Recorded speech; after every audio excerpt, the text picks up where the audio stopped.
जब हमनी के यूट्यूब पे नया चैनल बनाईला त बहुत सारा बात के ध्यान में रखे पड़ेला। त हेलो एवरीवन, बिहार की रसोई में रउआ लोग के स्वागत बा।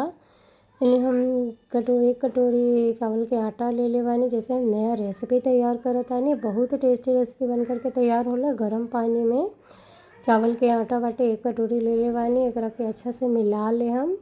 मिलाला के बाद गैस के फ्लेम के ऑफ करके एकरा गरमे गरम अच्छा से मतलब कि गूँथे के पड़ेला। जैसे कि आटा गूँथल जाला, हाथ में तनी ठंडा पानी लगा ले बानी। अब एकरा के अच्छा से एकर मुलायम एकदम सॉफ्ट डो बना लेवे के बाटे। जैसे कि एकर रेसिपी बहुत ही सॉफ्ट बन करके तैयार हुई। तो हम बात करतानी कि हमनी के जब यूट्यूब पर आइला तो बहुत सारा बात के ध्यान में रखे के पड़ेला। जब नया नया हमनी के यूट्यूब चैनल बनाईला तो कुछ पता ना रहेला, लेकिन कुछ जानकारी हमनी के रखे के चाहिए। जैसे कि हमनी के चैनल के ग्रो करे में मदद मिलेला। यानी कि आटा के हम सॉफ्ट डो बना ले बानी। अब एकरा जौन शेप में तैयार करे के बा, इनके थोड़ा सा हम लंबा शेप में तैयार कर ले हम और थोड़ा सा रिंग शेप में तैयार कर ले हम। ये बहुत टेस्टी रेसिपी बन करके तैयार होला दोस्तों। तो एक बार रेसिपी के फॉलो ज़रूर करम और चैनल पसंद आई तो लाइक शेयर सब्सक्राइब करम। तो जब हम यूट्यूब चैनल बनेले रहनी तो हमरो कुछ मतलब कि जानकारी ना रहलक, लेकिन फिर भी धीरे धीरे यूट्यूब पर देख के जानकारी लेवे पड़ेला। यानी देखिए एकरा के अच्छा से भाप में सिझा ले हम। ये तरीका से प्लेट में रख के थोड़ा पानी डाल देले बानी कढ़ाई में, ताकि भाप से सिझाइला पे कच्चापन एकर निकल जाला।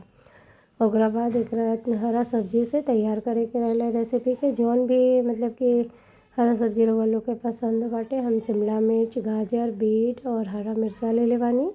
लहसुन प्याज नहीं ले ले, काहे कि लहसुन प्याज हमरा ना डाले के रहलक। यही से बिना लहसुन प्याज के ही रेसिपी तैयार करतानी।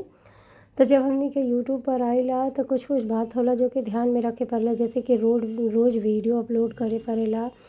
लगातार वीडियो अपलोड करे से ही होला कि यूट्यूब के मालूम रहेला कि कोई नया मतलब कि चैनल बनल बा। हमनी के चैनल के प्रमोट करेला यूट्यूब, वीडियो के वायरल करे में मदद मिलेला। इना कि एक दिन वीडियो डालनी, दूसरा दिन वीडियो ना डालनी, हमनी के लगातार वीडियो डाले रहे पड़ेला। यानी देखिए सब्जी अच्छा से फ्राई हो जाए, ओकरा बाद जौन हम तैयार करके भाप से सिझा के रख ले रहनी ओकरों के डालम, लेकिन सब्जी थोड़ा पाके देवे के पड़ी। तो यूट्यूब पे हमनी के जब नया चैनल बनाएम तो रोज़ एक शॉर्ट एक लॉन्ग वीडियो तो ज़रूर डाले के पड़ेला। शॉर्ट वीडियो से हमनी के सब्सक्राइबर मिलेला और लॉन्ग वीडियो से जो हमनी के सब्सक्राइबर मिलेला वो सब्सक्राइबर तो हमनी के खैर ठोस रहेला। और शॉर्ट्स बनावे से भी हमनी के सब्सक्राइबर ज़्यादा मिलेला। इसे शॉर्ट्स लॉन्ग दोनों वीडियो अपलोड करे चाहिए। जेकरा लाइव आवे के समय बा ओकर लाइव भी आवे चाहिए। यानी स्वाद के अनुसार नमक डाल ले बानी और अदरक भी तनी सा घिस के डाल देनी, काहे कि लहसुन प्याज हम नहीं डाले। ओकरा बाद एकरा हम चलावत रहम सब्जी जब तक ले पक ना जाए।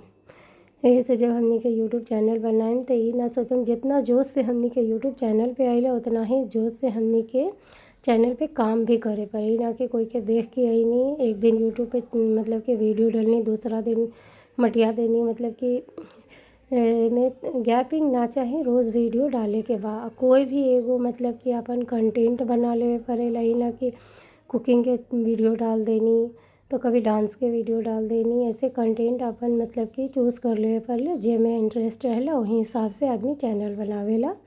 इन्हें हम सॉस भी डाल देले बानी। हमें मैगी मसाला भी डाले चाहत रहनी, लेकिन उनमें लहसुन प्याज रहेला, ऐसे हम नहीं डालत। तो वो लोग के मतलब कि जौन चीज़ में इंटरेस्ट बा वही हिसाब से अपन चैनल बना के एक ही चीज़ पे काम करे पड़ेला। और लगातार काम करे से ये होला कि यूट्यूब के भी समझ में आवेला कि हाँ कोई चैनल बनल बा। जैसे कि यूट्यूब भी हमनी के प्रमोट करेला। यानी देखिए रेसिपी तैयार हो गई बा। अब रेसिपी के सर्व करता नहीं खाएला।